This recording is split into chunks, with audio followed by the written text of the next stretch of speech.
Hello and welcome to the Just for Gamers video game podcast. Hello there. Episode 197. Declan went to Zorba. It was an absolute fucking treat. In this week's episode, we don't really do a lot. JfG Ash listens to Alex talk about Celeste. Yeah, you do. JfG Alex Celeste, fucking Celeste. Celeste! There's news on divorcing. And finally, we're happy if you're happy.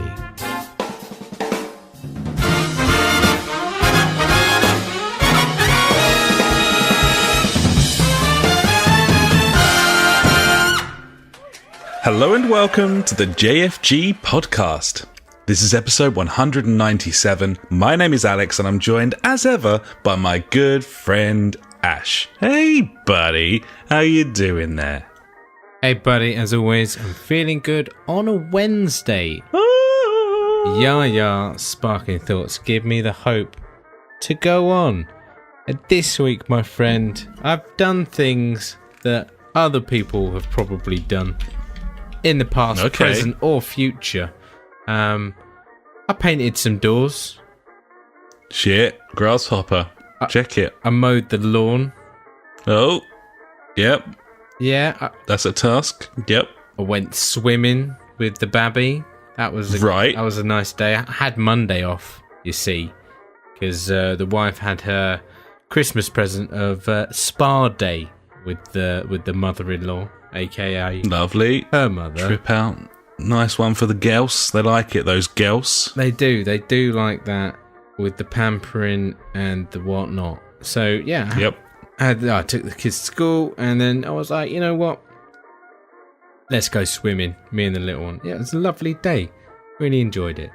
It was lovely. Nice. Obviously we weren't in the pool all day. That would be ridiculous. I'd be like, 12-hour session. Yeah.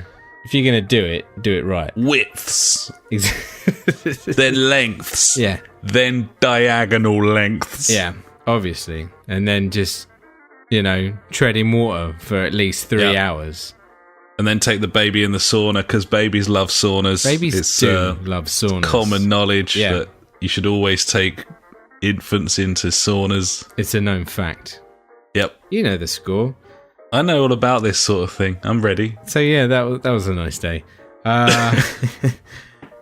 Went to the pub on Sunday roast. It was lovely. I was like, feed me, and they did. And I had a couple of pints of Screech Owl.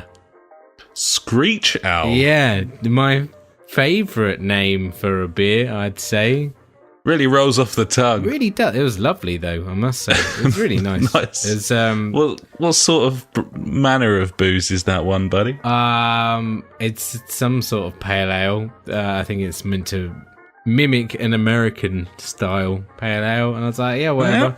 It's made by Castle Rock, the brewery that's in Nottingham. So local. Oh, I've got a glass from there. There you go. From the old beer festival. Happy days. Yeah. Yeah, you've been there. You've done that. You got the glass. I use it if I want to pretend that I'm a giant. Yeah. Having a pint of something. Yeah, because it's like top it up it's like a third of a pint, isn't it? Or something? It's a third pint. Yeah. Yeah. But it looks a bit like a pint glass. Makes me feel like a big man. Damn right. Yeah, mate. That's the main thing. And then, apart from that, buddy, I've been streaming some more Hitman, really. I've been struggling with my streaming as of late, as in when I started to start it the other week, and up to this point, with synchronization and general ballbaggery. Just the audio syncing is just an absolute nightmare, and I don't understand it. It doesn't make any sense. Is it different every time? Is that the problem? Yeah, and then sometimes after about half an hour, it'll kind of just kick out of sync. I'm like, why would you do that? You're a computer. Just work normal. Like, it's just zeros and ones, you fucktard. It's that graphics card problem, I think, buddy. You know what? Or lack thereof. I really feel like it is, but if it isn't, and I buy a new one, I'm like, that was a fucking waste of money, wasn't it? I don't know. I've looked at like loads of different ones as well. I've looked at like X mining cards on eBay, which are like 70, 80, 90 quid. And I'm like, well, for like 60 quid more, I could buy like a fucking brand new one, like, and not have to worry about it being like heavily run in by some stupid miner. You know. Yeah, I mean, I wouldn't touch any of them. I know. Could have like 5,000 hours of use or something, you know, just like constant as well. And the thing is, like, at the moment, I don't think I'd use it really at all for gaming. So, I mean, maybe that would be all right. I don't know. I wouldn't be fucking pushing it. I just want something there to, I don't know, have my back, I'd say. Yeah, I mean, if you're not going to be playing games on it anyway, then yeah, you just need like a real cheap GeForce card, like a sub £100 one or something, exactly, just to give the processor some support when you're doing your streaming and stuff. I suppose. Hey, I don't know. Well, I did just see like an RX 580, which is like the mid-range. It can do pretty much all games at max settings at 1080p, and you'll get like really good, like 50 frames a second kind of stuff out of it. And that was like 160 quid. I was like, it's in the basket at the moment. Let's just put it that way. Okay. So sure. I don't know. We'll see if I pull the trigger on that. I doubt it because I just can't afford it at the moment, which is shit, really. Well, I mean, it's a waste of money if you're not going to play any games on it. Yeah, exactly. There's no point in you can buy something like for half the price that will do your streaming needs, I'd imagine. Exactly. So I think it's just a case of keeping an eye out, and like all the new ones are just around the corner, so these might even take a bigger cut when obviously they come out.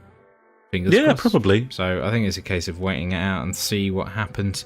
I'm also in the process of trying to blag a really decent laptop at work, so that might be a better idea. Yeah, that's a shout. That could be cool. Gibbons. So there you go, buddy. Absolutely nothing from me this week for what I've been doing. How about you? I've had one of my least productive weeks in terms of shenanigans and goings on, I must say. But nice. I've dipped my toe into a few things. Saturday though, just fuck all, just absolutely fuck all. Yeah, mate. We got up at 12. Sounds good. We watched a load of the Orville, and then we played Celeste for like 5 hours. Yeah, you did. And then we ordered Thai food. And then I got drunk and watched Match of the Day. That was Saturday. So I mean, that's a perfect Saturday in my mind. There's nothing wrong with that. No, sounds ace. It's a beautiful thing. That's called enjoying your time on this world, my friend. Damn right, buddy. Like a lady of leisure. I was getting stuck in. Earlier in the week, we went out for a meal with friend of the podcast, Paul. We normally do pub quiz on a Thursday. We're doing a pub quiz tomorrow, our standard one. But there was one that we were thinking about doing, and I was like, no, I can't be bothered. There's a theme here. I was like, no, I can't be asked. No. Just one dinner. So we went to Zorba Meze Grill, buddy, which is fast becoming one of the most popular restaurants in Tunbridge Wells. Up and coming, eh?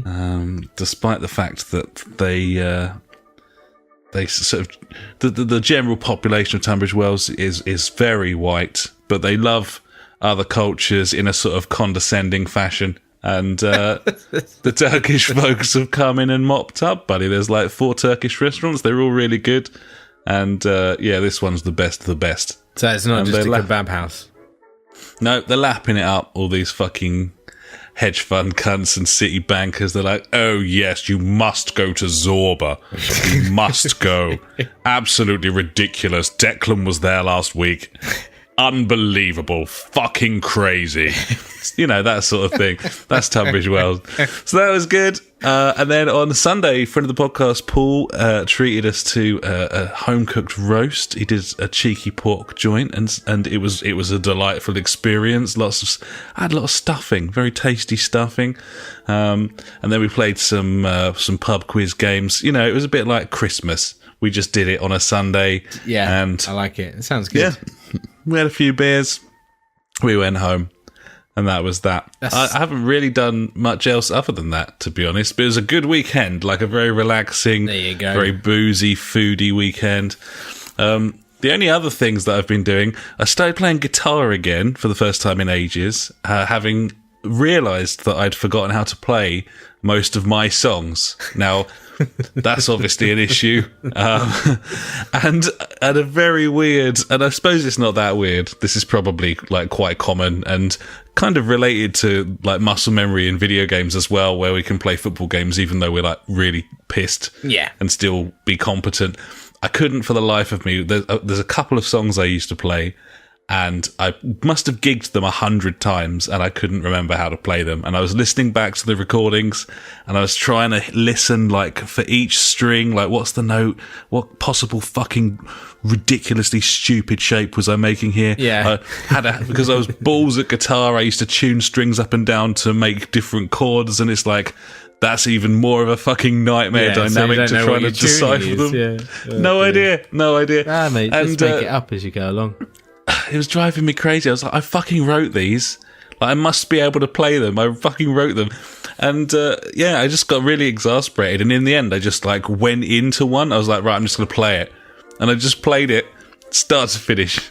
Complete muscle memory. Yeah. Having, like, toiled away for half an hour trying to work out how to play it. Just total muscle memory took over. Nice. Every chord, no problem whatsoever. I was like, fuck, okay, I remember that. So, yeah. Still got it. I've still got it. Nice. Yeah. The only other thing I've been playing with is Plex Media Server, which I've been using with my smart TV buddy, because the smart TV, it's the LG App Store. There's quite a few different apps to choose from, different IPTV stuff you can get, and so on and so forth. But one thing that I just would really like to be able to do is just cast my laptop straight onto the telly, and a lot of smart TVs don't accommodate those functions with Mac. Yeah. It's a pain in the ass, even using like Chrome, which obviously has its built-in casting for most televisions. Yeah. That's not supported on the Mac, the OS X version of Chrome. So, but what you can do is get Plex Media Server running on your device and use that install the Plex server. app on your telly, and so I can cast in 1080 60 now, no problems. Haven't quite got 4K sussed yet, but I'm sure I will. There's not that many times I'm going to be streaming 4K content from my laptop, but got the Orville going on there, and some other bits and bobs. So been quite enjoying that. It's pretty fully featured, isn't it? Like, you can get all your photos and your music and everything on there. I know none of this is particularly new technology, but it's really nice to be able to use it with the new telly and stuff. Have you used Plex before, buddy? Yeah, I've dabbled with it in the past, because obviously I've got the old NAS drive, which has got, I think it's like nearly 3 terabytes of shit on it now. Yeah. Obviously, majority of that being porn. Got 2, haven't you, really? And I dabbled in all kinds of different streaming things in the past, like using UPnP and stuff like that. Plex was one of the ones that I dabbled around a bit with, because obviously it's nice and easy to access it from wherever you want. I tell you, the best thing that I ever used for streaming to something was that the Steam Link box. It was just like, you open it up and then you just control tab out of it, and then it just streams your entire desktop as is. So that's pretty cool, isn't it? Yeah. I mean, it's really dumb, but yeah.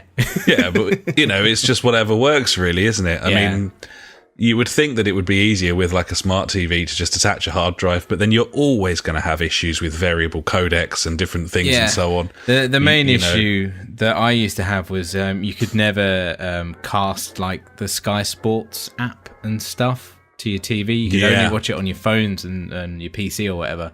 So I was like, fuck. And then obviously with the Steam Link, I was like, well, I'll just play the football on the Sky Sports app on my PC, and then open up Steam Link, and there we go. Cast away. Yeah, Lovely. exactly. It was lovely. Yeah. Gibbons. Well, yeah, it's nice to have that set up. We're pretty much completely sorted now. And, it's been an interesting trend since I bought that Xbox. I honestly, I think I only turn the PlayStation on Fridays now. because there's just not much that I want to play on there. I mean, I haven't really touched that much this week. It's like my quietest gaming week for a long time. But yeah, I'm only playing like single player Xbox games, and then I've got all the media apps, everything on the telly now. So most of the time I haven't even got a console on. It's weird, and also quiet.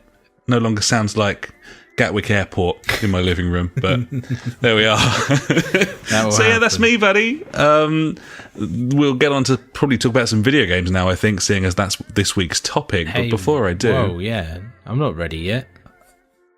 I just I thought I'd ask the question. Jumping the gun. God, no. I just wondered, buddy, exactly what you are drinking this evening. Well, this evening...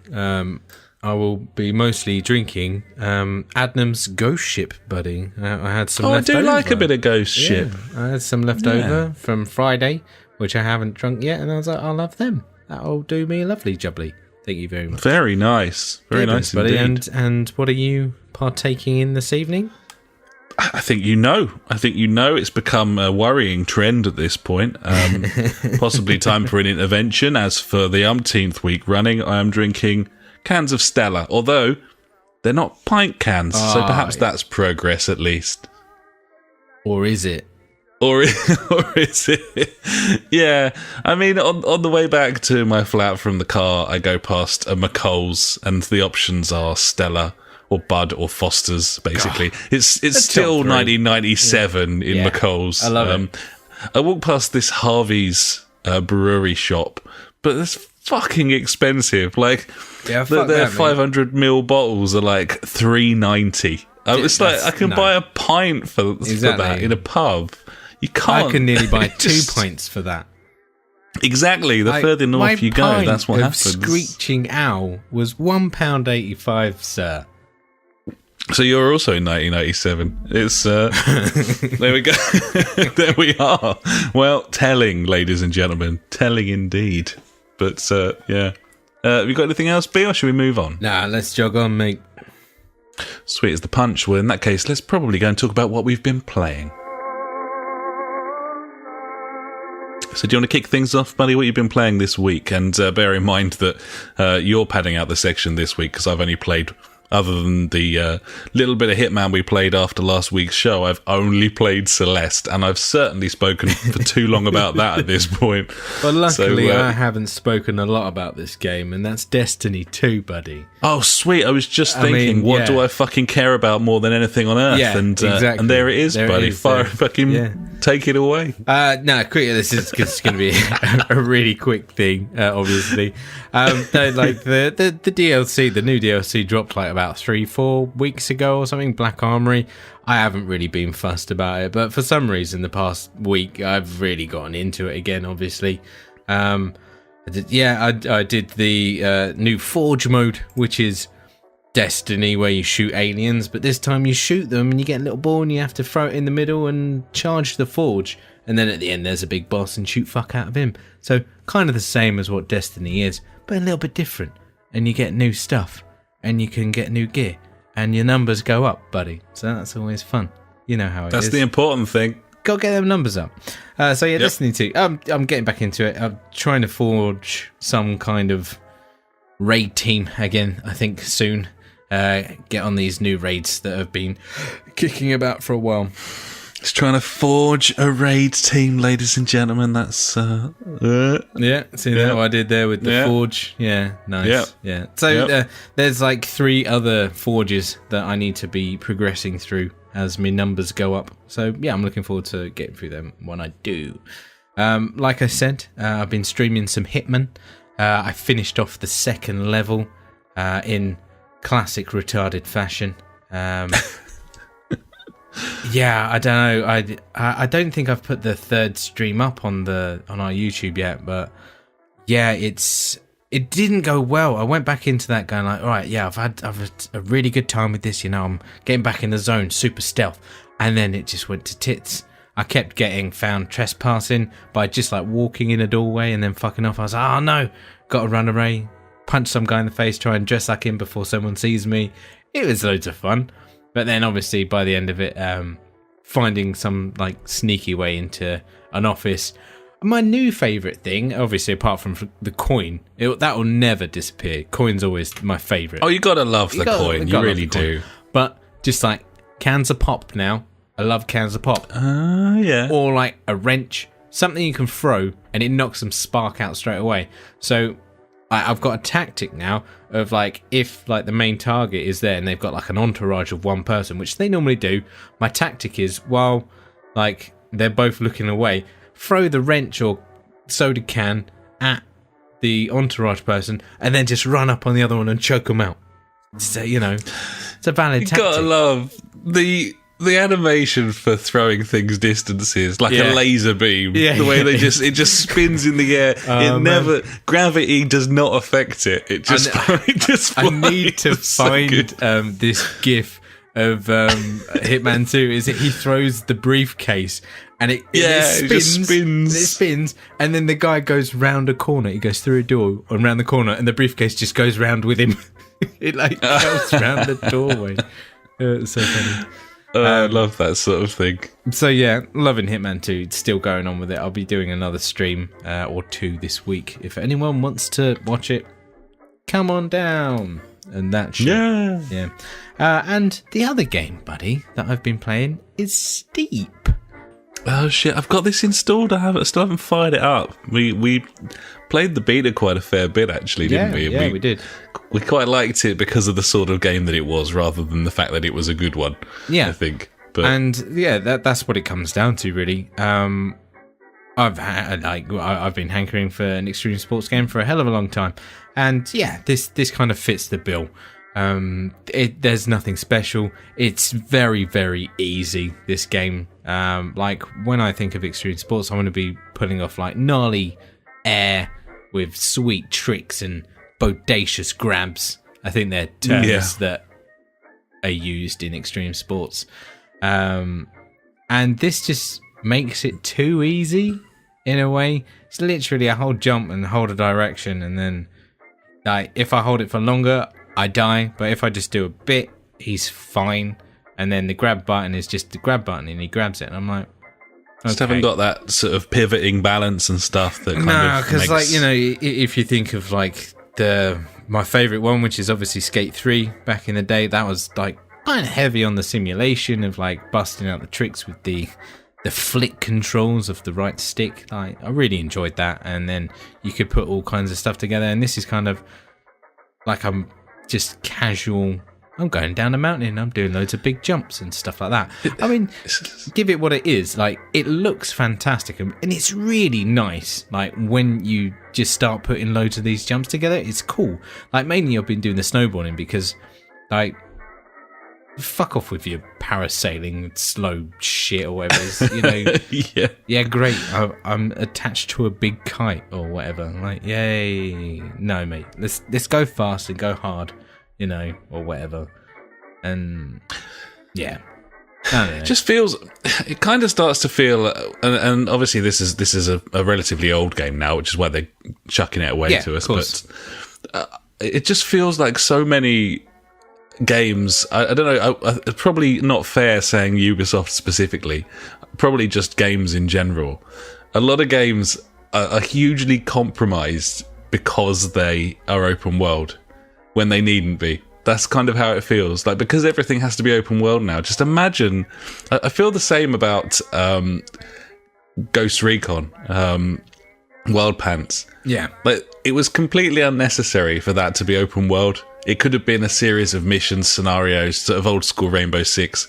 But it's a big open world map, and because it is a big open world map, it looks fucking dog shit because it can't run. Yeah, and there's because it's a big open world there. map, and I just feel like, you know, Ubisoft with Steep, it's like, just make like a series of really interesting runs, or make it much smaller so that it can like look nicer and you can put more. Because I'd imagine the reason that they've skimped on the trick mechanics and so it's on because there's a whole fucking mountain Because there's a whole mountain to render, yeah. and they haven't got the sort of power required to deal with all of the physics and mechanics that go with. It's all very mechanical, isn't it? On Steep, it's kind of doing it for you almost a lot of the time. And I mean, it's just so unnecessary for it to be a massive mountain. If it was a smaller, I think it's focused experiences, like they're box ticking rather than doing what's best for the game.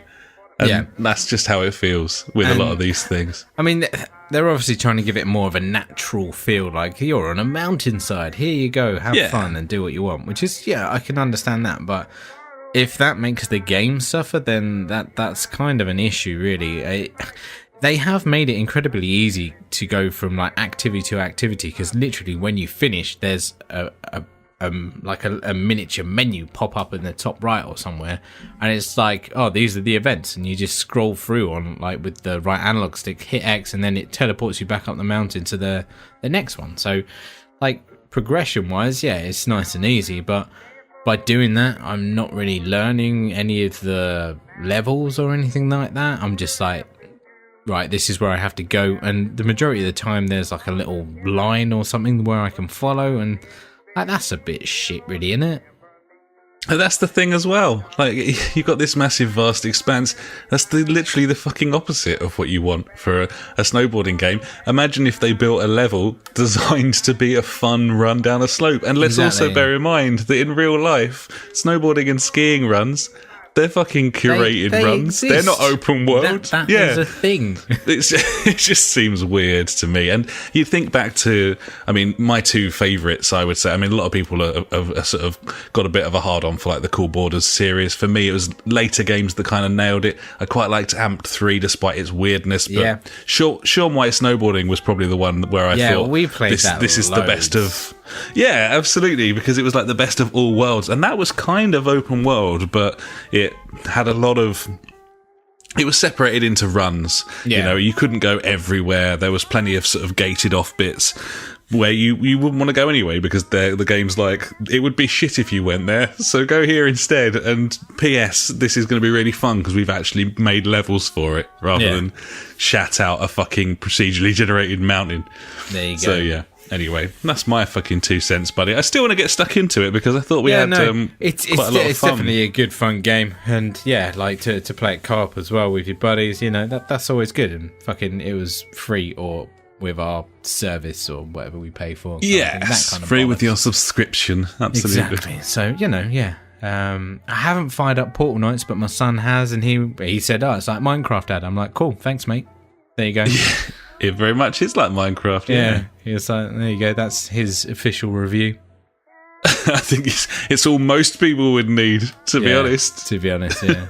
Gibbons. So there you go, buddy. There's like some games that I've been playing. Obviously, we played a bit of Hitman as well together, but we'll talk about that after you've obviously spoken extensively more about Celeste, buddy. So it's important. Have you progressed further than you thought you would have? Have you like started making more sense of these controls and stuff? Man, I've probably played. This is the only game I've played since we last spoke, and I've probably played like 15 hours of it. It's a fucking 2D platformer. I went to try and get my fix elsewhere. I dipped into Iconoclasts this week, which was free on PS Plus last month, I think it was. Yeah, I think so. It's a 2D platformer stroke RPG thing. It's no Celeste, though. I downloaded Super Meat Boy. I was like, I seem to be liking these fucking Death Run platformers now. I should probably fire that up. I don't know who Celeste. You are anymore, by the way. It's no Celeste, buddy. No fucking Celeste. Bullshit. Yeah. No, like, Super Meat Boy, within 5 minutes, annoyed the fuck out of me. And I've no explanation for that, because since we last spoke, I've completed Celeste, and I've gone round again. I've completed it twice. Of course you do. And I've been unlocking all of the bits and pieces. So each level has a B-side, which is like a rock hard remix.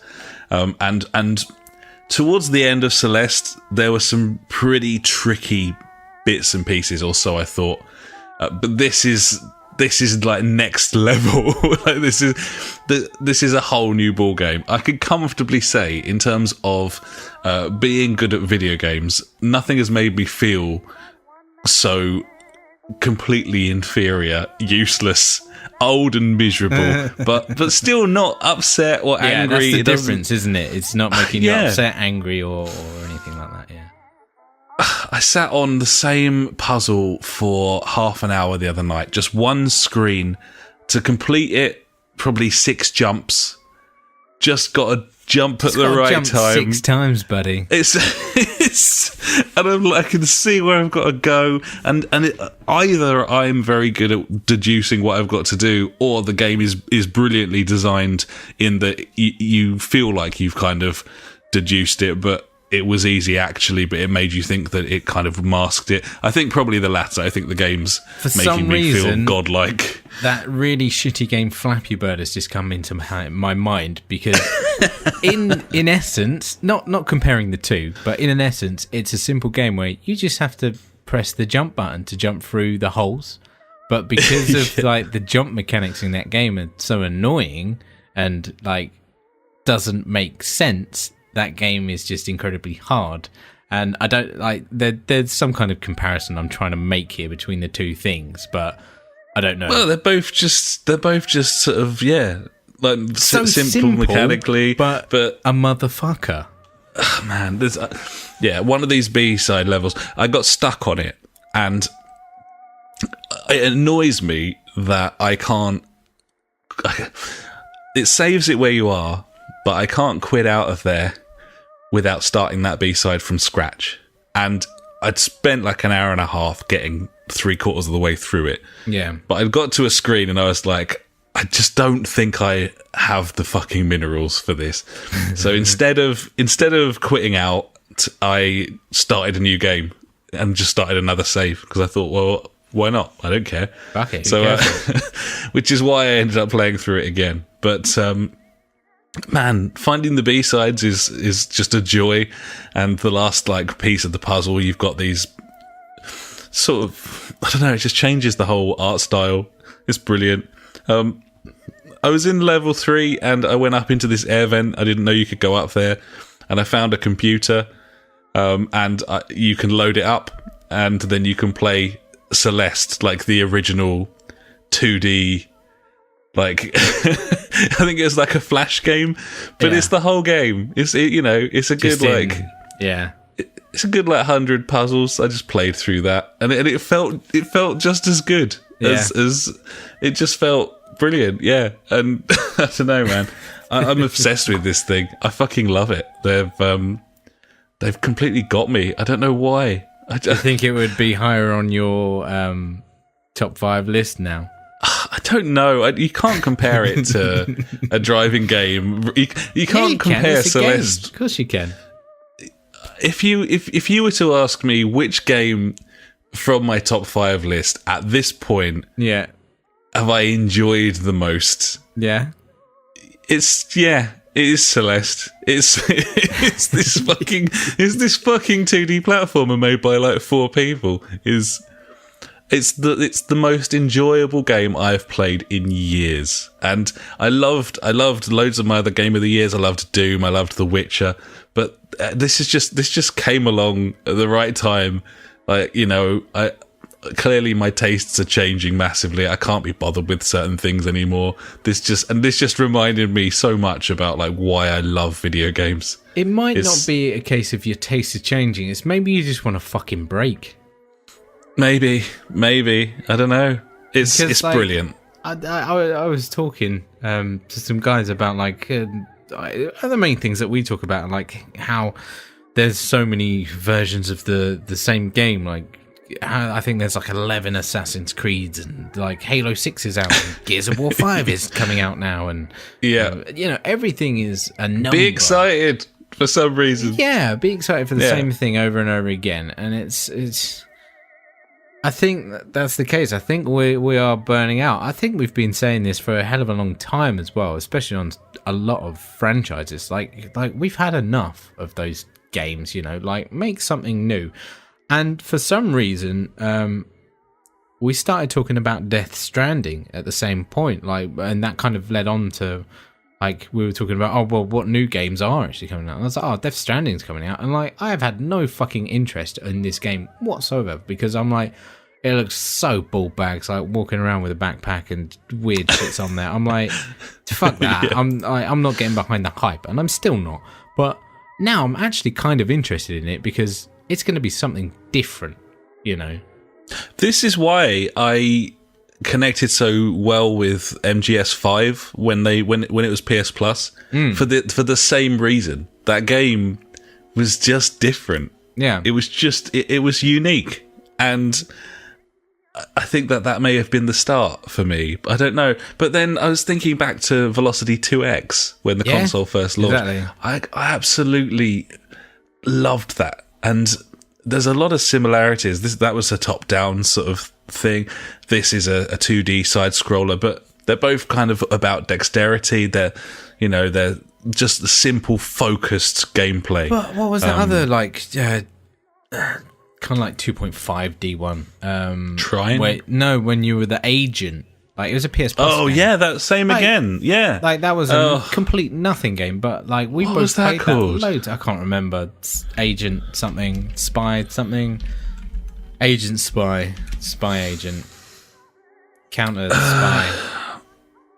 Complete list. I can't remember now. That was a long time ago. It's probably 2013, that one. Yeah. I'm just scrolling back down a big old list to see if I can find it. It's going to be right down there. Yeah, it was the one. It was the one that was on Vita as well, and it was like a double agenty sort of game. Yeah, exactly. But the whole thing was like that was different, and we really enjoyed it. Like even though it was only like 4 or 5 hours or something that we played it, but still, it was something different, and we got stuck into it, didn't we? Counter Spy.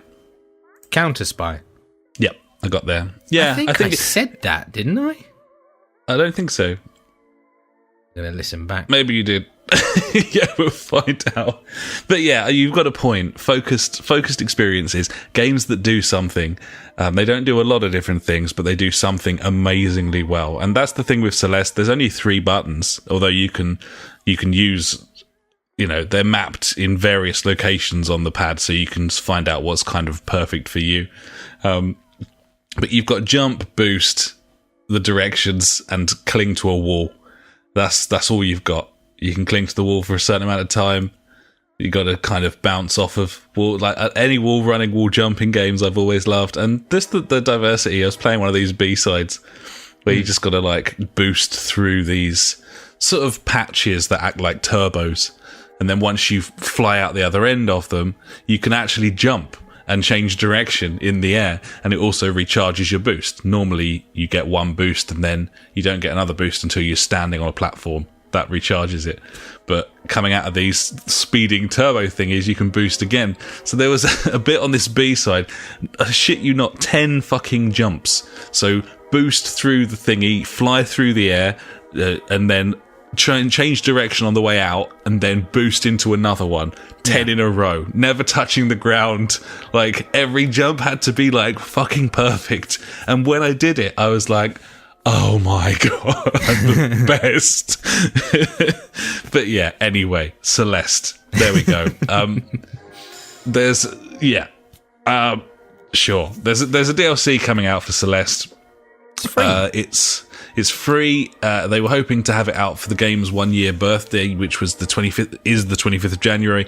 It's not going to be quite ready in time, but it's free on all platforms. It's just a whole new chapter, no B-side, which I'm annoyed about that, but there's so much content here. I mean, honestly, I think my 2 combined save games, I'm up to like 28 hours in a fucking platformer. Christ. I love this game, and everyone should play it, and they'll probably hate it, but who cares? Try it. It's great. Let's move on. Nice. Hitman 2 Ghost Mode. We've been talking about it for a while. It was the thing that we were kind of pretty excited about, the fact that they'd added this multiplayer kind of some version of Hitman element. Yeah. And it's in beta, so it's only on 1 level, but it's one of the best levels on the game, I would say. Yeah. Well, out of the 2 I've played, or 3 even. It's a mode where you are both in you're not both in the same world, but you're almost in like different dimensions to each other. So it's the you've same got your game own, world, but like different instances kind of thing. Yeah, you got your own set of AIs, you got your own set of NPCs, and so on. You can see a sort of ghostly outline of the person you're playing against, and it's every X amount of time it gives you a new target. You got to get across the level and assassinate them, and once you do, then there's a sort of 10-second timer where if it gets to the bottom and no one spotted the kill, then you get a point. And also that starts a timer where your opponent has maybe a 30-second window where they have to finish that target off as well. Otherwise, you get the point, they lose the point, so on. And it's first to 5 wins. It's very simple, but it's just a brilliant idea, because that game probably wouldn't work if you were instanced in the same world. It'd be chaos. It'd be ridiculous. This is a very elegant way of pitting you against each other, and it was so much fun, wasn't it? It's really, really good. So the initial game that we played, it was very close. We both took the slapdash approach. And kind of just got away with it. And we were like, oh, yeah, that was all right. We got it done and didn't really get seen.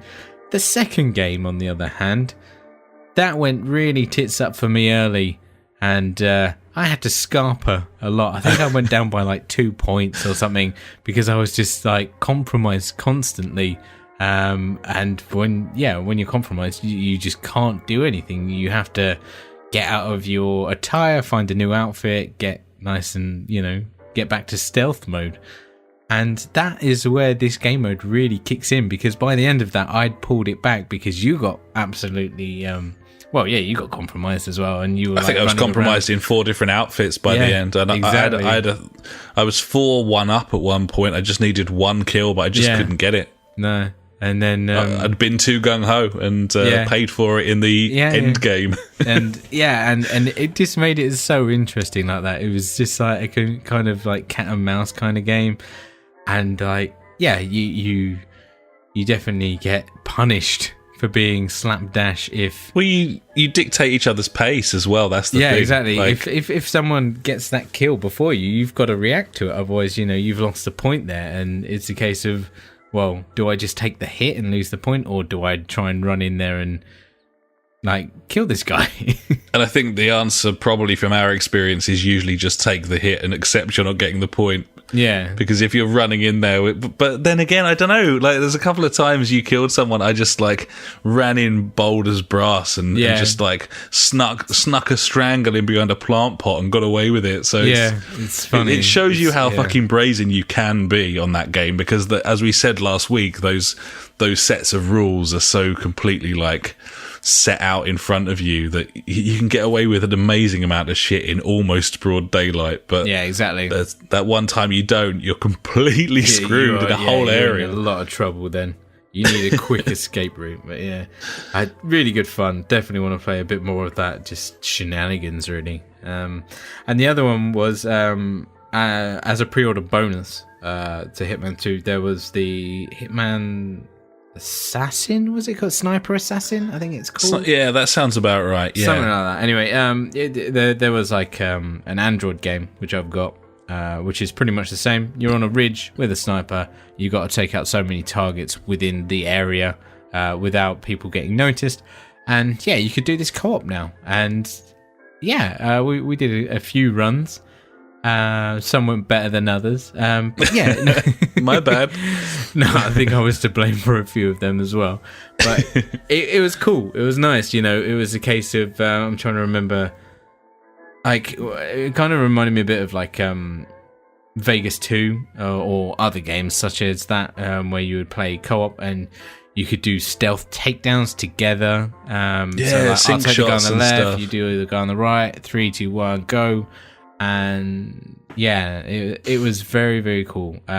Real basic game mode, like nothing much going on there, but it just depends how far you want to take it. And obviously, the more you play, the more you level up, and then you unlock more stuff, as is tradition with video games.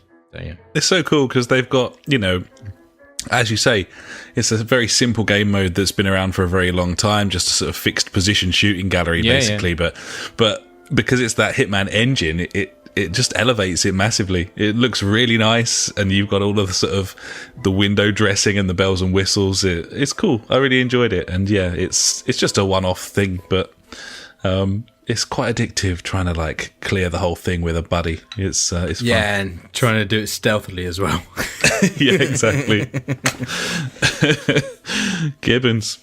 Well, yeah, there you go. That's a selection of games that we've been playing. So unless you've got anything else, buddy, we should probably move on. Cool.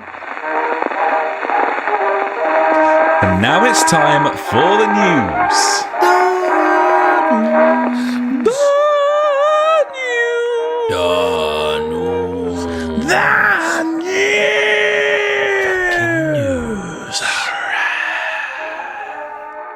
Number one. Activision and Bungie have parted ways. They have announced a split. They're no longer going to be together. No. They're going off their separate ways. Some sort of divorce. Some sort of divorce. Seems amicable. Activision's been sort of thank you Guardians and all this sort of thing. Yeah. Also says that Bungie retain all of the rights to Destiny, everything. So the first thing that sprang to mind for me, buddy, was it's now time to find out who is the cunt. Because pretty much, because there have been far more disappointing than not disappointing DLC since the original Destiny launched. Definitely. And usually when a disappointing DLC has launched, the problems with it have been a sort of money-grabbing kind of aspect, and it has been assumed that was driven by Activision, and perhaps Bungie didn't necessarily have the control because they were having to sort of hit targets, hit numbers. There was a similar story when Activision did their various press releases from their earnings meetings and claimed that Destiny 2 was underperforming, and Bungie kind of came out and said, no, it fucking really isn't. We're really happy. We're really happy. And stuff like that, yeah. So for someone who's been kind of heavily invested in that community for this game, this must be incredibly interesting to you. Yes. Sorry, I thought there was going to be a little bit more than that. I was just like, no. I just figure, like, you know, this is something. Obviously, I follow a lot of news about this game, and this is crazy news. Obviously, there was the whole like 10-year plan of when the original Destiny came through. I think we're in year 7 or something now of that. So it seemed like that plan went long out the window within the first few months of the original game launching. To be honest, I mean, we've already reported on how many issues that game kind of ran into with storyline and development and stuff like that, and how it got rewritten like a year or so before launch and stuff like that. So I mean, it's never had the best track record of producing content in that way. But so there's two sides of the coin to this. Obviously Bungie have got out of the partnership with Activision and retained all the rights, which is obviously good news for them. They get to keep their precious baby or whatever. What that means now is they will have to drive that independently without a publisher, which is something they could do, or they could team up with someone else. I mean, a lot of people were suggesting Microsoft would be a good idea. I'm like, I don't know if that would be a good idea or not, but they seem to be pushing things forward pretty well, grabbing up developers here and there. So I mean, that could be on the cards. That meeting's going to happen, at least. You would have thought so. If you're Microsoft, you're going to dip a toe into that particular conversation. I mean, the thing with Destiny, it's got a massive following. I mean, the player base is still there. And these people are still chucking God knows how much money at this game through Eververse, because I don't know why.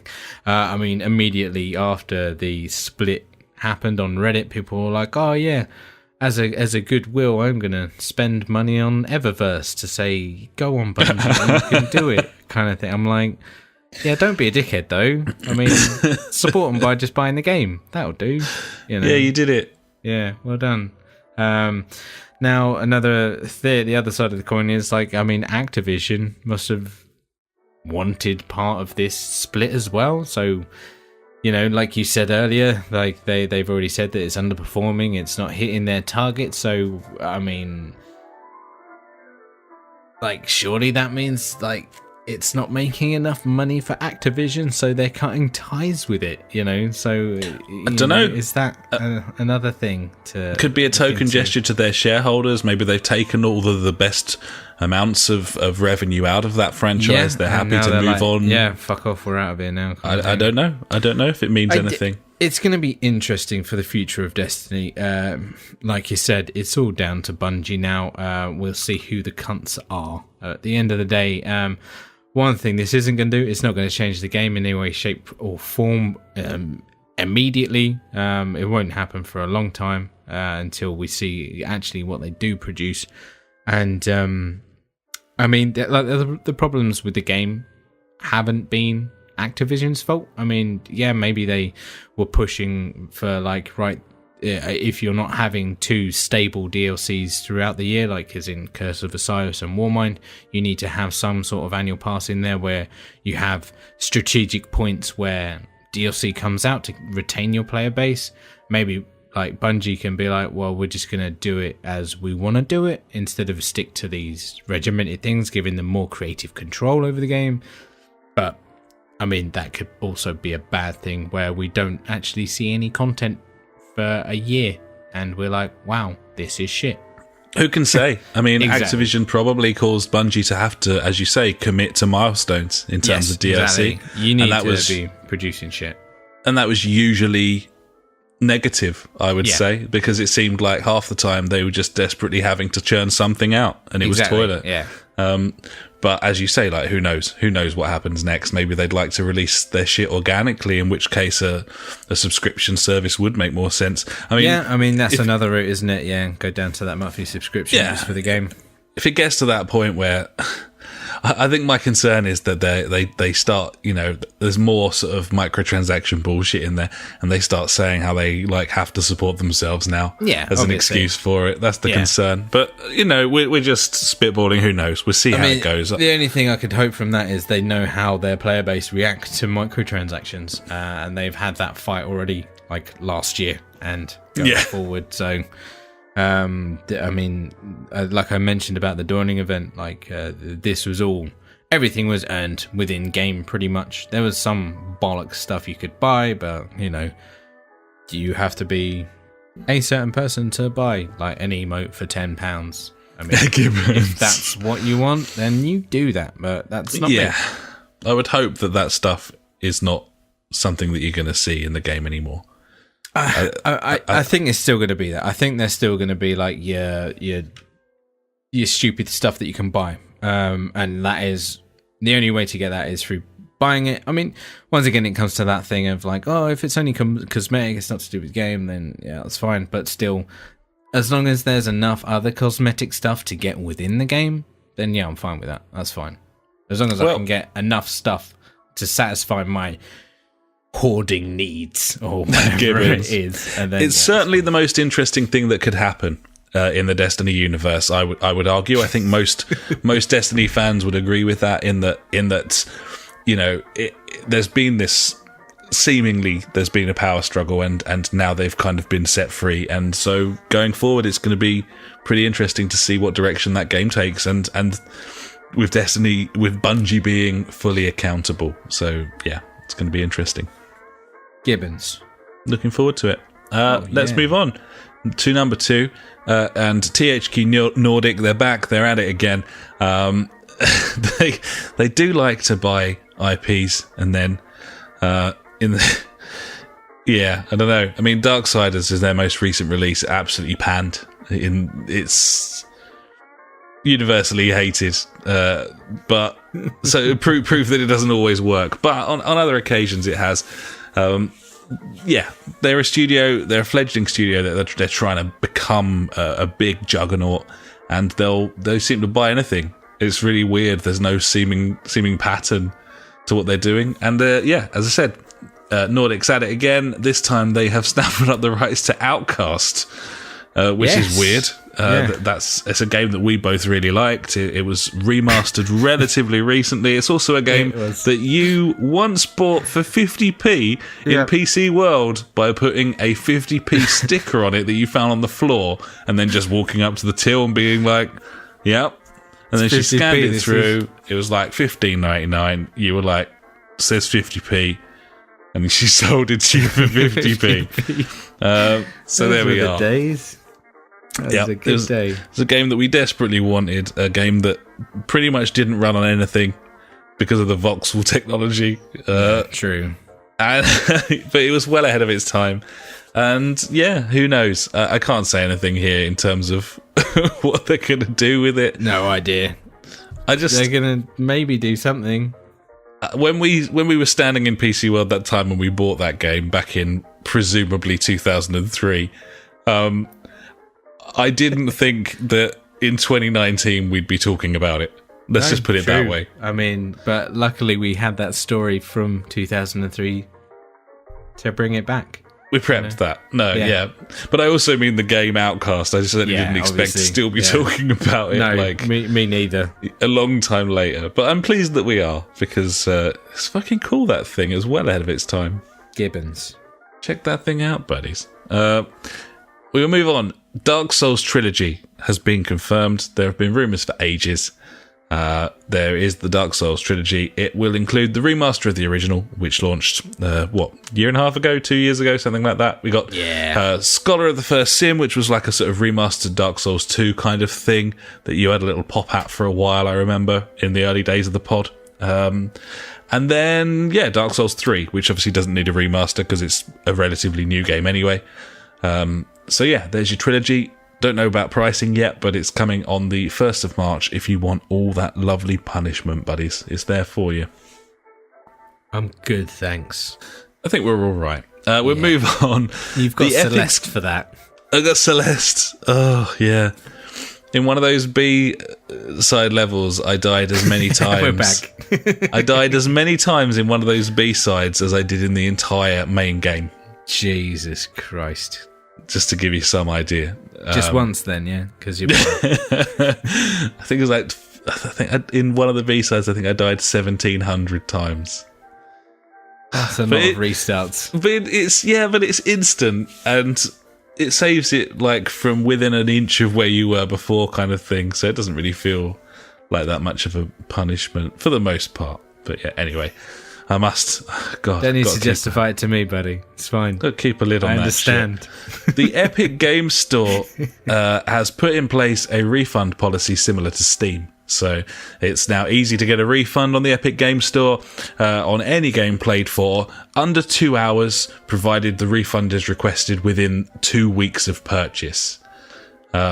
They're also now offering regular free games in a sort of PS Plus kind of fashion, except there's no subscription of any kind. So Subnautical and Super Meat Boy were one of the first two, I think, wasn't it? Yep, absolutely. They're really having a go here, aren't they? And to be honest, I feel like Steam's on for a bit of a hiding because they just don't seem to be responding in any way.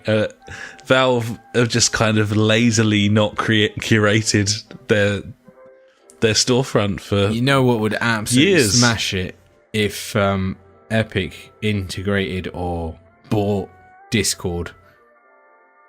That'd be a massive deal. Absolutely. That would be insane. Yeah, I mean, the biggest thing that Epic could do is that the biggest step would be a console storefront, but there's no way that any of the platform holders are going to let that shit happen. No. But that would be the biggest thing, and it would also be hugely healthy for the industry if Epic had a PlayStation store in app form on your console. I mean, the way that the Xbox One works, you've got your EA Play, that's like a different storefront. Yeah, true. So there's a precedent there, but Epic's far too bigger, snapping up third party and so on. It's just highly unlikely. That would be the biggest thing that could happen in the industry, is if someone could get a foothold on the consoles who wasn't a console platform holder. But I just don't think they'd ever let that happen, though, would they? Not sure why they'd bother. Similarly with EA Access and Sony not wanting to know in that respect. They don't want the competition on their own platform. But either way, strength to strength. The Epic Game Store is mentioned more and more and more. I hear more people talking about it. I see more articles on it, and yeah, it's interesting to follow. This is it's the same as the Half-Life model, you know. Like, Valve had this massive hit with a game that made them millions and millions of dollars, and they invested it into a service that has sustained them ever since. Yeah, exactly. And here we are with Epic and Fortnite, and they've been doing it off the back of a free-to-play game, albeit with insidious microtransactions. Absolutely fucking mental. There you go. Weird times we live in. We move on to a happier little story, buddy, and that is the news that Rocket League is now fully cross-platform. Between the PS4, the Xbox, the Switch and the PC. Took about 3 months since the bust up, I suppose not really a bust up, but the big debate, and then Sony finally caving in respect of allowing you to play with Xbox players and so on. So yeah, fully cross-platform now. You have the option to set it up as cross-platform, play against a random selection of anyone from any console or the PC, and although there is no cross-platform party options at the moment, meaning that you can't jump in with various people from various platforms and then search for a game, that's going to be implemented in the first big update for Rocket League in 2019. And worth noting that we played some Rocket League on game night this week, and once again had a fucking ball, because it was class. It was really, really good, because it's always really good, because it's a brilliant game. Because it's cars and football. Cars and football it remains the thing we were most wrong about on the JfG podcast in its history, as really we came on at some point in the first 10-15 episodes and just laughed at this thing, and then it became the biggest fucking thing on earth. So yep, there we go. Few more bits. The Russian dude who swore on the Nintendo live stream, aka the CEO of Nintendo Russia, CEO, yeah, he is not being fired for misconduct despite that stream and a horde of complaints, but he has received a formal warning, says Nintendo. That video is hilarious. That man appears to be a nightmare, so I don't know what that says about Nintendo's respect for their Russian audience, I would say, aka none. They don't give a fuck about you. Don't care. But you live in Russia, so you're probably used to it, I would imagine. Maybe. It's a shame. It's a big shame. Doesn't matter what province you're in. Like, a company like Nintendo, they should maintain their fucking image. Make the effort. Throughout the world, because it's a worldwide brand and everything. It should have the fundamentals there for it, I would say. It shows, it's not great. It's bad. But hey, there we are. I'm sure he'll slip up again. So I'm sure he will. It will happen. A few more bits. COD Blackout is free on all platforms from the 16th to the 24th of January. Obviously, we're halfway through that if you listen to this as the pod goes up. But it's going to be free for a week or so you still probably have time to jump in and give it a go if you fancy. That's a very good Battle Royale game, and I've no doubt we'll tuck into it at the weekend, maybe. Yeah, we'll get stuck in on Friday night. Sounds like a plan. A giggle. Yeah, man. I'm looking forward to picking it up and having a go on it again, like seeing if... Because we were very close to buying that over the Christmas break. It went on the sale, I think 35, 40 quid or something. I was like, that's pretty much close enough for me to be like, yeah, fuck it, let's buy Black Ops 4. Like we did with Black Ops 3, really. But no, I think we did the right thing of holding off, and, you know, now we've got a good chance to have a good punt at it and see if we do want to actually pick this game up when it goes into sale again, obviously. Yeah. I guess, we'll give it a go. We'll see how we go. I've got a sort of intense fatigue of online shooters, and I just don't really care about them very much and don't often have very much fun when I'm playing them. So I'm very cagey about which ones I pick up. But you seem to really enjoy that, the blackout mode when we were doing I thought it was quite fun. I enjoyed it, but it's not a game that I'd ever play on my own. Yeah, exactly. It's only a game night game, and as such, there's only so much money I'm willing to spend on it. Yeah, but in comparison, it's the same with me. Like FIFA and F1, they're not games that I would play on my own, but I fucking love it when I play it on game night kind of thing. Yeah, true. Very true. Well, it'll be fun to try it out this weekend anyway, because obviously it's far more refined than when we played that open beta back last year. So yeah, definitely. Next, IO Interactive opening a new studio in Malmo, that's in Sweden. Claims are that they will be working on new IPs, as they've released nothing but Hitman for a very long time, IO Interactive. The last release, of course, that wasn't a Hitman game from that studio, buddy, was the absolute masterpiece. Yes. Kane and Lynch 2 Dog Days. Oh, God, that was a good game. Roller coaster ride of a game that... Loved it. I did actually watch half of an episode of our original YouTube channel the other day where we played that game. The first episode of which tells you all you need to know about Kane and Lynch 2 Dog Days. That was still funny when we're supposed to be chasing this dude and his girlfriend across the rooftops and you overtake her. Yeah, I just overtake her. Just run past him. I'm like, she's chasing you rather than the other way around. Yeah, but it still made me laugh. Makes sense.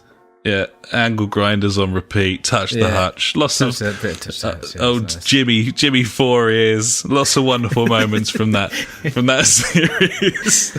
I'll download it and stick it on our YouTube. That'd be cool. Yeah, it was a long time ago. It's a little bit cringy in places, but I think we did a pretty good job. Yeah, it was funny. What a terrible game Kane and Lynch 2 is. It's not great, is it? Hopefully the people of Malmo will be able to come together and create something a little bit better than that. That's the hope. I doubt it. Probably not. Finally, We Happy Excellency, buddy. It's true. I just loved the. It was so easy to look at. It was so easy on the eyes. I loved all of the buffering. Such a bad game. So shit. There's a lot of as you get in like the hipster music press, there's a lot of like hipster games journos who insisted that was like a fucking masterpiece of a game. It wasn't. It really wasn't. No, I know. Givers, but yeah, it's funny. Don't play that game. Finally, from me, buddy, new to Xbox Game Pass over the next couple of weeks. We have We Happy Few, Shadow of Mordor, Saints Row the Third, and the Lego Movie video game. So, looks like I'm going to be playing the Lego Movie video game over the coming weeks. Enjoy that, buddy. Yeah, that's Game Pass for you, buddy. The gift that just keeps giving. Beautiful thing. Yeah, it does. So that's it from me, buddy. I think it's time to hand over to you for my favourite section, and the listeners, of course, would probably agree. And that, of course, is Ash's News Favourite Things of the Week. If you like news but hate information, you have found the right place. Ash's News Favourite Thing of the Week. Cheers, buddy. Yeah, a few things this week coming at you. Firstly, VLC Media Player, that media player that you probably use all the time. I do. Which I do. Yeah, it might be coming to the Switch and the PlayStation 4. Ooh. Does that present any casting opportunities, perhaps? Maybe. Yeah. Like on Android, you can play all stuff from like network drives and all sorts of things. Yeah. So possibly. So one to keep an eye on. Yeah, Gibbons. Fortnite was the most played Switch game in Europe last year. I mean, that's the Switch for you. Roll, mate. Makes sense, doesn't it? Yep. Bobby pins in Fallout 76 are no longer 60 times heavier than an actual bobby pin. Are people still playing that? I don't know. I just saw that and I was like, that's nice. I like that. I mean, imagine a bobby pin or a hair clip, but, have 60 of them, and that's how much one of them weighs. That just makes sense to me. I don't know what the end game was with the fucking... I don't want to talk about that. Cucumbers. The cucumbency in that game was just... it's mental. Absolutely. Anyway, Awesome Games Done Quick raised a whopping $2.39 million for charity. That's always good. That's fucking great. Between them and the Yogscast, that's like $5.5 million that's been crazy, raised. Isn't it? Absolutely mental. From games. Like, yeah, regardless of what you think of anything, like that's just cool. That's so cool. Love it. Gearbox lawsuit for former studio lawyer accuses CEO Randy Pitchford for pocketing a secret $12 million. This is it's mental. This, have you gone into this a bit? I've read a lot about it, and obviously it's the sort of thing that I would normally put front and center in the news section. But there's so much libel and slander going on. There's so much hearsay. Nothing's like really confirmed from from any party. Nothing. I know, it's just all over the place. It's crazy, and it's all just like really hearsay. weird. He said this, she said that, or whatever, and I'm just like, whoa, okay. But I thought I'd mention it anyway, just to let people know that we have seen it. We have seen it, and to be honest, what's happening now is we're waiting for some facts, because there's a story about this on every media site, and there's nothing concrete on any of them. So we'll get Might be there. A pedo, though. So I mean, that's always good. Yeah, I mean, that's again, like, where the fuck does that come from? I don't know. What's that got? That allegation has nothing to do with any other allegation mentioned. So anyway, I don't like that guy at all. Couldn't happen to a nicer guy. I think that guy is a prize prick, but at the same time, we'll wait till we got some facts before we go on about that one too much. Gibbons. Slightly Mad Studios have been out again with their console. It's Here coming we are. out. Fucking jokers. Yeah, they've confirmed the design of it. It's like a, I don't know, like a Batmobile kind of thing. Of course. With like full LED front display where it changes from what game you're playing to what app you're using, and it's completely pointless. I love it. And it you can make it glow different colours, because that's fucking cool. They're going to make like a $1,600 loss per unit on this thing by the time they actually ship it. Yeah, of course. So ridiculous. It looks awesome, mate. It's going to be amazing. I'm still fucking confused over the fact that they're making a console. I feel like we're going to be reporting on this thing weekly for the year. I think it's going to be a gift that keeps on giving. Yeah, I think so, because they're just going to keep tweeting shit about it and be like, "What do you think?" I mean, so Sony haven't got the old Chinese theatre for E3. Slightly Mad could have their own exactly, conference. mate. Everyone's thinking that Xbox 2 and PlayStation 5 is going to be announced at fucking E3 this year, or around E3 or whatever. That's Slightly Mad. They're just going to buy up the whole lot and be like, fuck it, Madbox. and the industry as one are going to be like, who the fuck are you? What are you doing here? Exactly. Yeah, brilliant. Keep it coming. I love this. Oh mate, don't you worry. I'll keep a close eye on that shit. Gibbons. Couple more things. Skyrim composer gives modders permission to use his music. I thought that's lovely. That is nice. Yeah, good stuff. Gibbons. Finally, buddy, and this is something that I've suspected for a very long time, and I believe I might have spoken about it, probably not on the podcast, because this is before podcast time, but when it came out, or around those times, and this is about Uncharted, the game from Naughty Dog. And apparently, well, this is what it's an ex-Naughty Dog member said, that months before release, this game revamped its controls, taking cues from Gears of War, buddy. Shit. And that is something that I have always suspected. And now it is true. Yeah, I can see that. It's the old snap to cover and stuff, isn't it? That's what I thought. I was like, this is just like Gears of War when I played it. Yeah, having a cover system in general at that time, like Gears just nailed that. And they were the ones that really kind of pushed that to the forefront of the gaming industry, making that the standard in a way. Yeah, definitely. Oh, that's interesting to hear. Yeah, buddy. Yeah, it is. Yeah. Oh, yeah. Thanks for that, buddy. Yeah, love it. There you go, buddy. So there's some news favourite things of this week. Oh, thank you, buddy. That was lovely. That was your news. Before that, of course, was my news. And that, ladies and gentlemen, was the news. And now it's time for Out This Week. Let's take a look at some games coming out this week.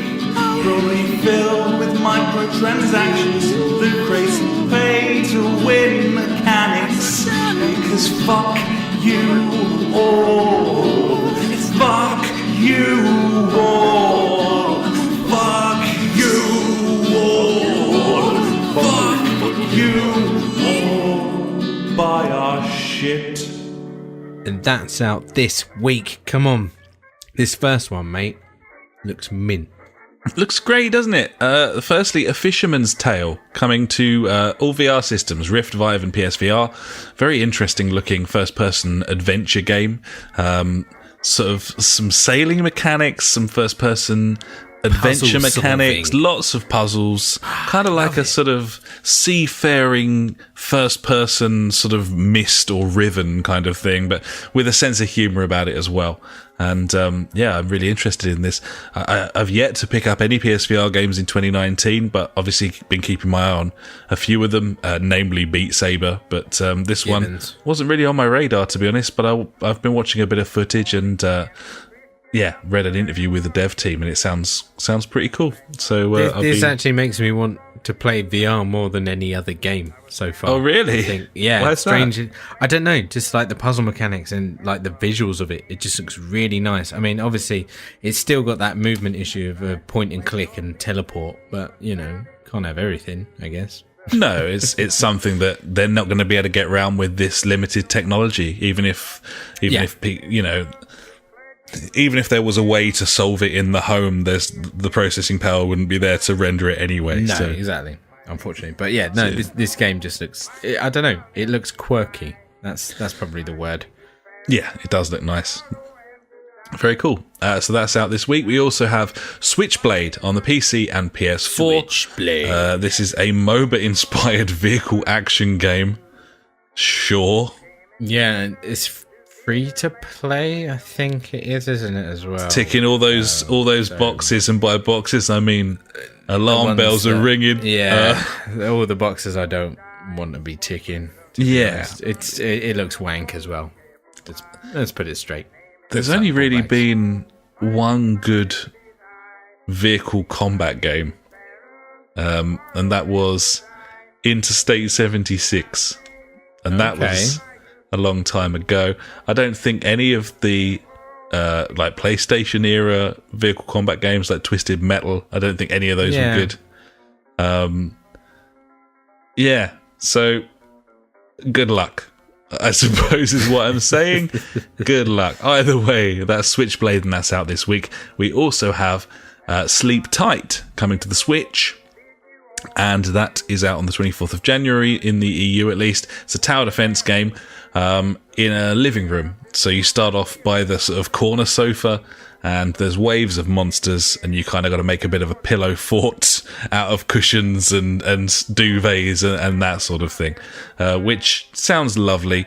Yeah, I like the idea, but altogether, but it's kind of a top-down tower defense game. It is. It's the same, but it's kind of cutesy in that kind of way. Yeah, it does look kind of nice. It might be something I might get on the Switch.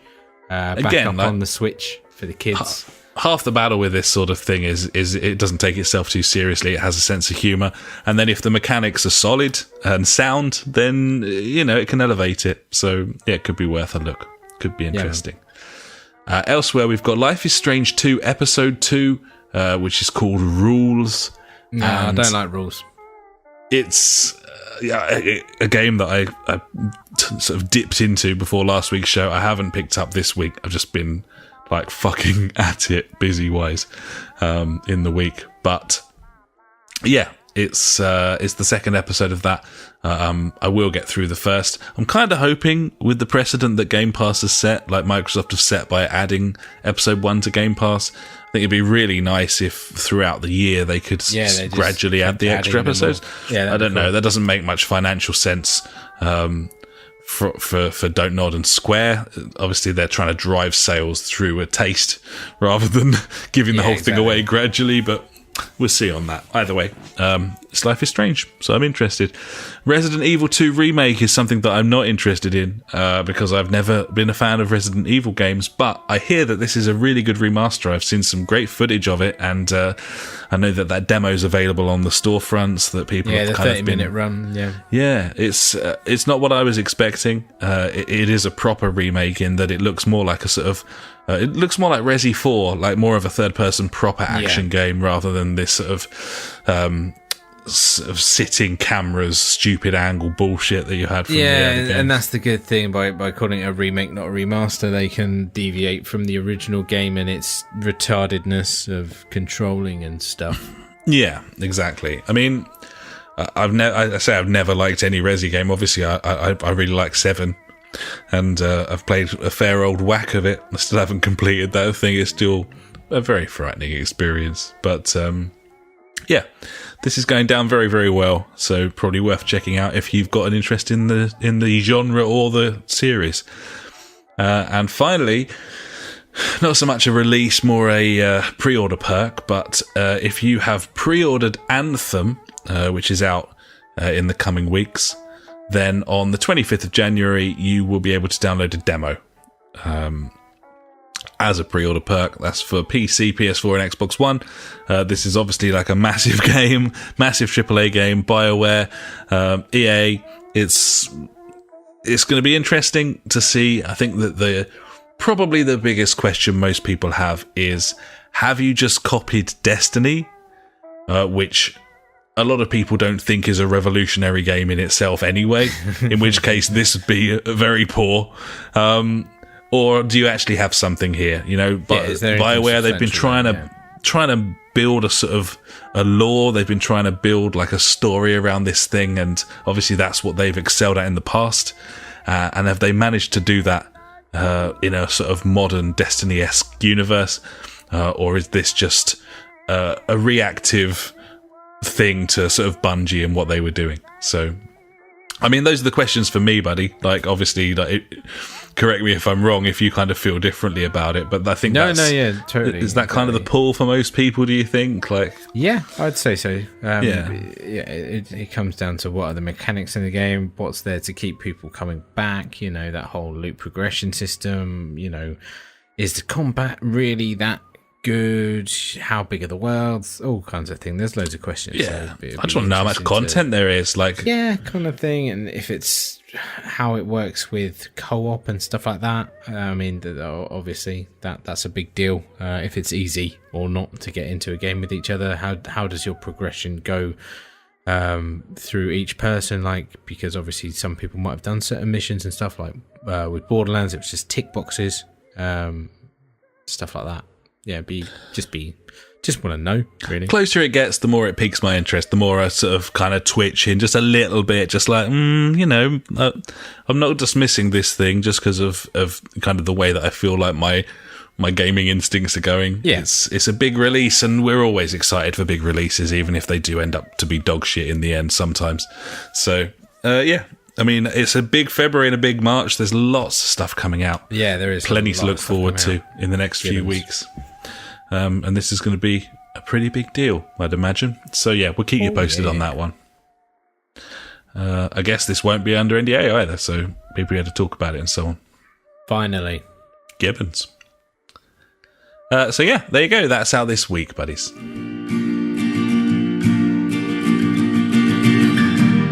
Every week, we end the show with questions and comments sent in by you. If you've got anything for us, just pop an email to the JfG podcast@gmail.com or contact us on Facebook, Twitter, or at justforgamers.co.uk.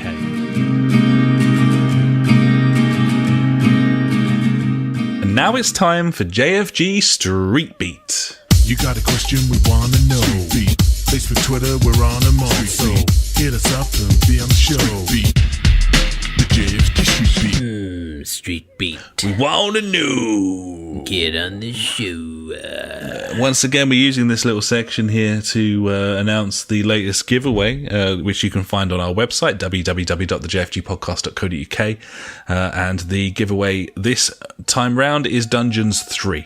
You can pick up a Steam code for this. If you pop to the website, get to the bottom there, it'll tell you exactly what you need to do. We do it through Gleam.io, and it's proven pretty popular, at least in terms of getting a few numbers for our social medias and stuff.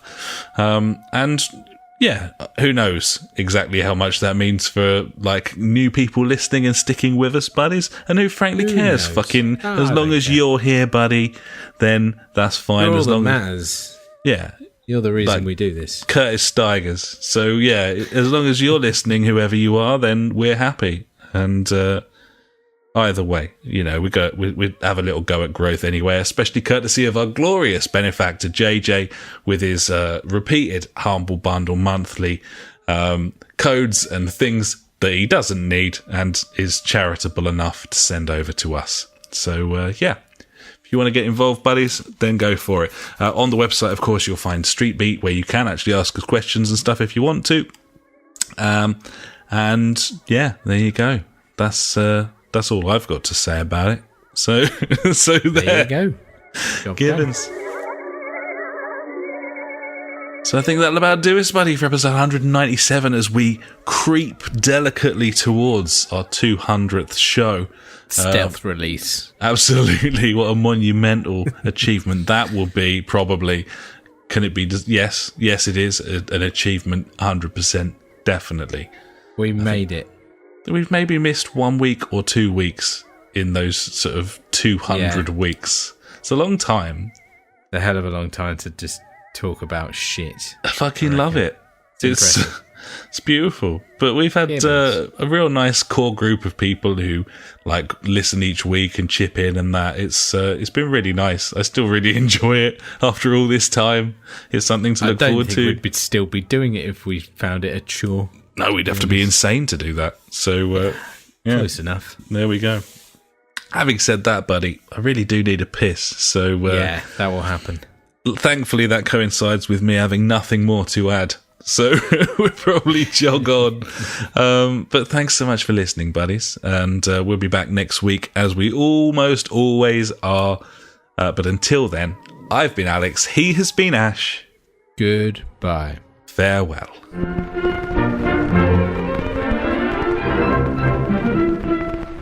You've been listening to the JfG podcast with Ash and me, Alex.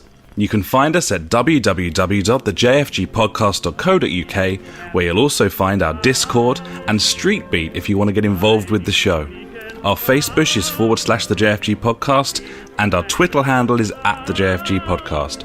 We're on all those video streaming sites too, buddies, from TubeTube to twitch.tv /the JfG podcast to mixer.com, aka beam.fucking-pro. We've got a PS4 community you can join. Just search the JfG podcast on there. And we're also on Google Plus if that is how you choose to live your life. Thanks so much for listening, buddies. We'll catch you next time.